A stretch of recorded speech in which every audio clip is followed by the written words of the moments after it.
If we could find the right piece of land and build them some really nice places. Where would those pieces of land be? Well, they could be in Jordan and they could be in Egypt. Settlers have been trying to erase the indigenous for a very long time, and they've developed lots of tools for the toolbox. War, disease, famine, settlements, re-education camps. But there's one in particular that's been on my mind: forcible transfer. And you'd have people living in a place that could be very beautiful. It's interesting because if you survive the move, you're still alive. You carry with you your memories and you fight to pass them down to your children and them to theirs. This is Kabri forest. But there's something else that dies. Something bigger and older than any individual life or home left behind. The essence of a people. So what exactly gets lost when you uproot a people? If you like our work and want to help us continue telling stories like this, you can become a paid member of our Patreon. Now back to the video. From the moment I saw this painting, I was mesmerized. Mostly by her hands.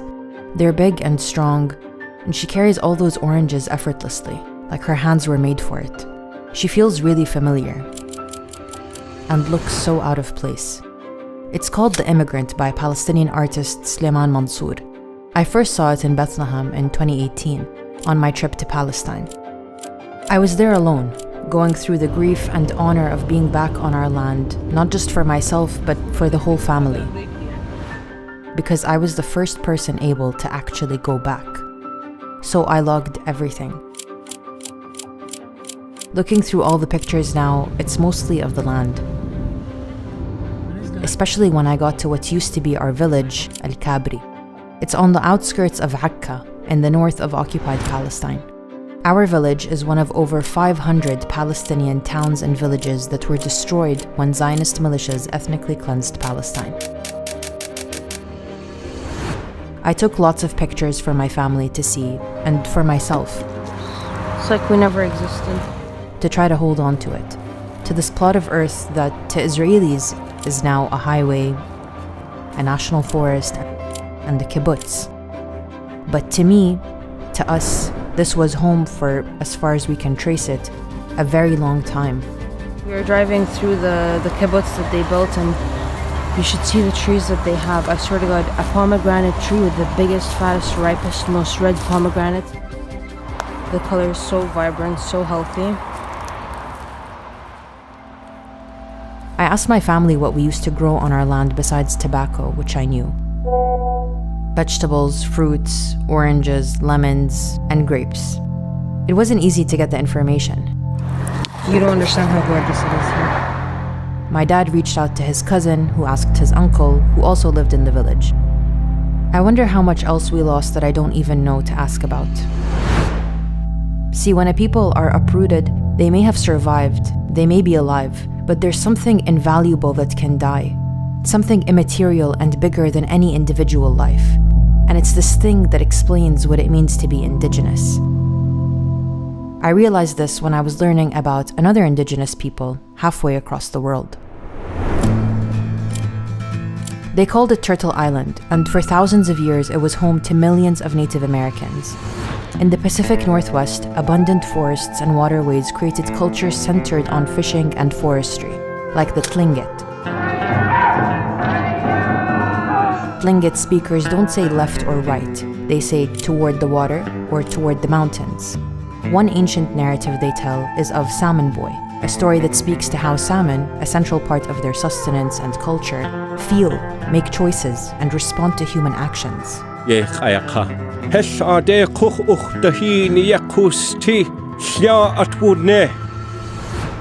In the Great Plains, bison herding was the main way of life for tribes like the Lakota. So life followed the herds and was nomadic. Buffalo were central to survival, culture, and spirituality. They clothed us, they fed us, they gave us inner strength to carry on. The buffalo adopted the Indian, the Lakota, as his younger brother. And in the southeast, fertile lands allowed for large-scale agriculture.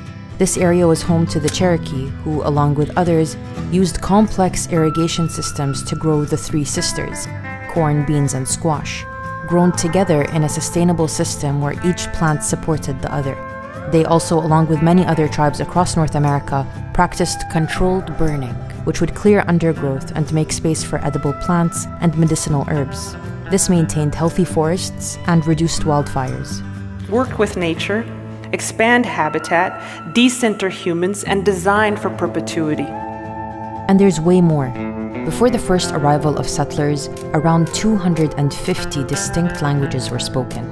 And each of these languages is inseparable from the land it comes from. The mountains, rivers, forests, and creatures of every region are woven into the language, stories, ceremonies, and way of life of the people who live there, and are considered animate beings. Losing access to this land would mean losing access to this language, which is losing an entire system of knowledge and spiritual connection. Unfortunately, that would come to happen for many Native American tribes, when settlers arrived with a very different philosophy towards the land. They often mislabeled them as virgin land or wilderness instead of what they really were, living heirlooms, thousands of years in the making. Settlers to the New World saw this land not as a living, breathing being, but as a blank canvas, a 2D backdrop to carve out a new civilizational fantasy. They did a lot to clear the natives: massacres, disease, broken treaties, but we're looking at forcible transfer. The most famous example comes from the Southeast. It's known as the Trail of Tears. It's when the US government forcibly removed thousands of indigenous people from their ancestral lands in the 1830s. People were marched at gunpoint with little food and poor shelter for hundreds of miles in extreme weather.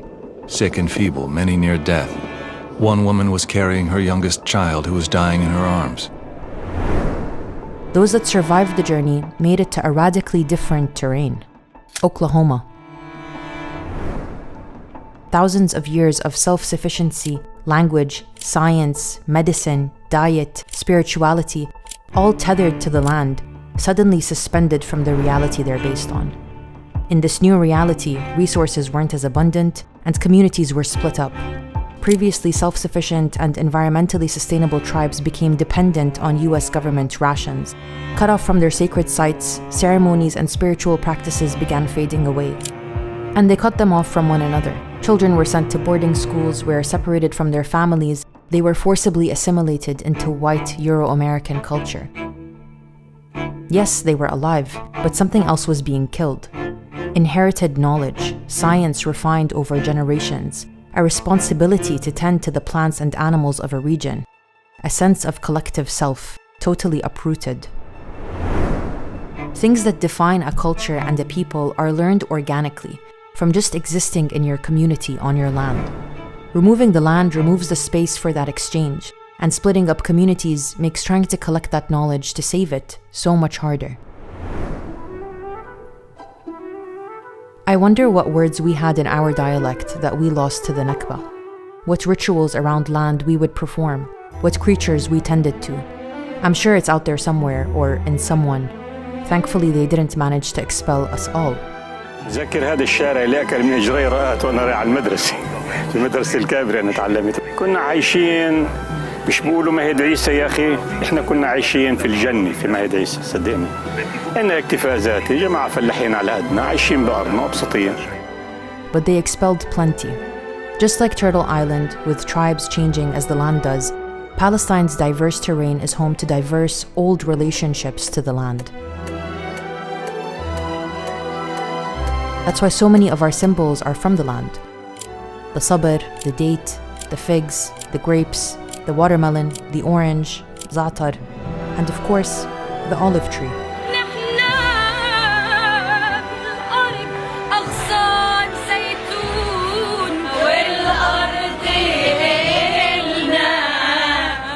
Every year after the first rainfall of October, it's harvesting season. Families gather to pick trees that are hundreds of years old, on groves passed down from generation to generation. When you ask them, for example, how do you think your olive yield is going to be this year? Their answer is always about, depends on my service. They believe they are serving the tree. And I know this all sounds so romantic in some way, but actually it's still in the language. They call it service. It is a relationship based on reciprocity rather than one person using the soil and abusing the soil to get the crop they want. The land finds its way into Palestinian clothing too. The embroidery, or tatriz, on women's clothing would reflect the area, town, or village of the person wearing it and the natural landscape of every region. And the land is central in our music and our dance.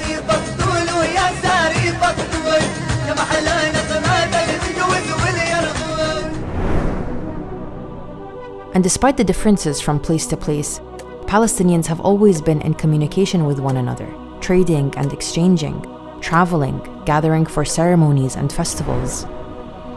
Until they came. The colonists' aggressive attitude towards the native peasants stemmed from their anger towards those who reminded them that there is still another people in the land of Israel that have been living there and does not intend to leave. They say it was a land without a people for a people without a land, and that they made the desert bloom. In 1948, Zionist militias methodically ethnically cleansed Palestine for Zionist settlement, leading to the expulsion of 750,000 Palestinians from their homes. We call this the Nakba. The new reality was a fragmented Palestine carved into 4 new colonial geographies: the Gaza Strip, the West Bank, Jerusalem, and the 48 territories, what they call Israel. That's where our village was. Some Palestinians were able to remain, but many were effectively transferred to refugee camps both in these new territories and in neighboring countries like Jordan and Lebanon. My maternal grandmother was in the womb when her father was killed, the first martyr from our village, and her mother left on foot, alone, pregnant, and with 4 other children, to Lebanon. She made it to a camp called Burj al-Barahmeh, where my grandmother would be born and raised, and would eventually meet my grandfather. My paternal grandparents were from the same village. They left to Burj al-Barahmeh too. It's one of 12 Palestinian refugee camps in Lebanon that are still around today. The camera's not even doing it justice, I swear to God. I think it's hard to gather information about what we lost in Palestine because the trauma didn't end with leaving El-Kabri. It continued in Lebanon. Their right to work and own property are limited by Lebanese law. Life in Lebanon for Palestinian refugees was not easy. They left behind their property and their wealth and their lives to start from scratch in a new place, where they were and still are barred from working in 39 different fields, including law, engineering, and medicine. اللي بعتذر منك ما مشغل فلسطينية. قلت له بس بدي أسألك سؤال إنه أنت مراءك خلقت لبناني يعني مراءك أنت خلقت لبناني وأنا خلقت فلسطيني؟ قال لي مش من عنا الوزارة ما بتقبل تشغل فلسطيني. And then in 1975, there was the Lebanese Civil War. The toll of human life is horrifying, which started when Lebanese Falangist militias ambushed a bus carrying Palestinian civilians, killing 27 people. When Jordan expelled the Palestinian guerrillas in 1970, many of them moved into Lebanon, from whose southern border they could stage raids against Israel. We are against the Palestinian because we think that the whole problem is the Palestinian. We have 450,000 Palestinians in Lebanon. This is our problem. The war lasted 15 years and saw thousands of Palestinians massacred. The ruins of a Palestinian refugee camp on the outskirts of Beirut. The immensity of the crime shocked the world.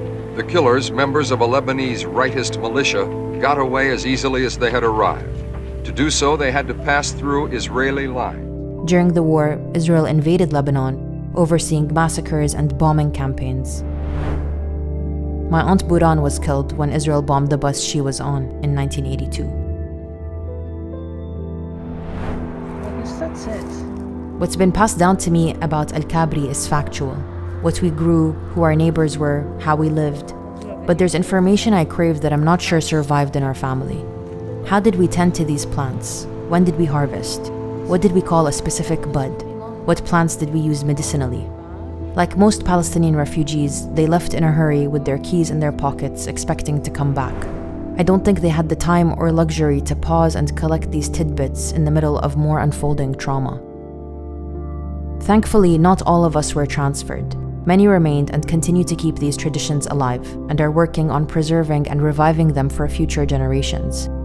But Israel continues to try to forcibly remove Palestinians from their land, either explicitly to make sure that Gaza never poses a threat to Israel again. President Trump is taking it to a much higher level. or by making life so unlivable that Palestinians might voluntarily leave. Families on the move, just some of the tens of thousands of Palestinians whom Israeli soldiers have forced from their homes in the occupied West Bank. What they did to Gaza, they're now doing to us. In the West Bank, it looks like home demolitions, land seizures, tearing up roads, denying electricity, denying water.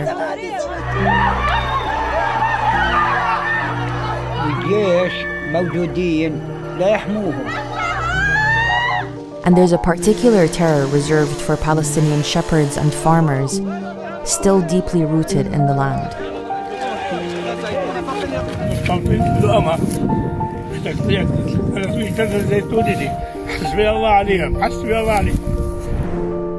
And in Gaza, getting people to voluntarily leave looks like maintaining a suffocating, oppressive siege, where at one point, Israel even controlled how many calories made it in.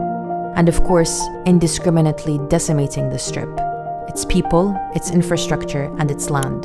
The orchards, farms, trees, soil, groundwater, sea, and air were all directly targeted to make Gaza unlivable, to break the connection to the land by breaking the land. شجر الزيتون هذا كله هان مات تعرض لضربة قوية. It wasn't just a genocide, it was also ecocide. How many olive trees did you have? 4,500. And how many of them did Israel destroy during this genocide? All. Is this the first time that Israel has destroyed your olive groves? No, the fourth time. But in the face of all this violence and terror, Palestinians remain. And not only do they remain, they return. Started to smell like Gaza.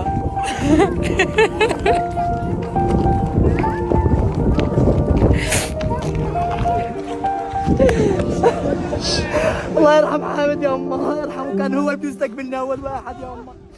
بسيبها وبطلع، لا بموت في غزة وأنا بسيبها. بوس ترابها قبل ما تروح، بوس ترابها. It's in these situations that the meaning of indigeneity is on full display.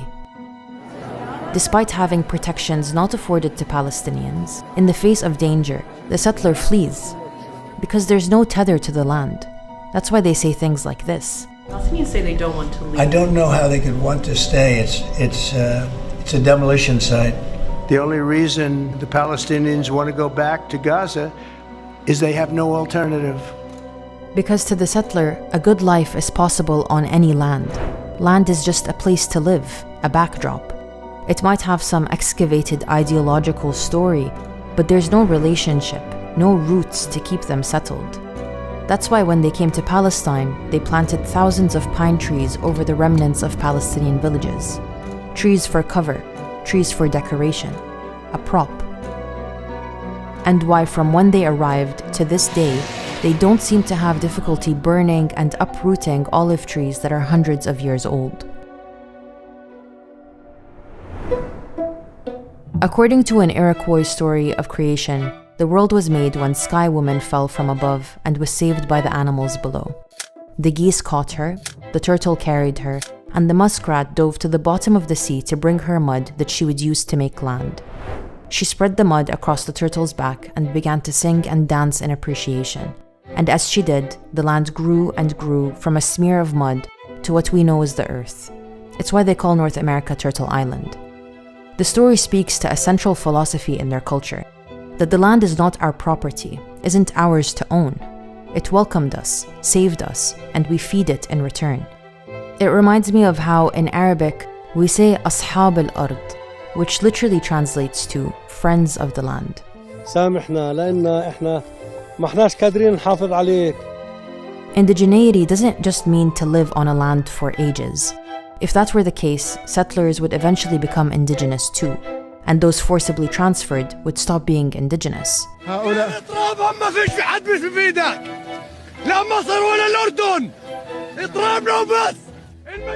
To be indigenous means to be part of the land, part of its ecosystem, its tending, its caretaking.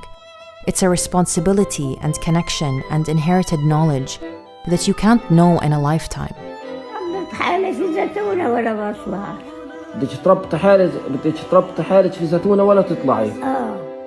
So when you remove people from their land and drop them somewhere foreign to them, you have severed the continuity of this ancient knowledge. And our elders have told us that our job is to remember, to remember.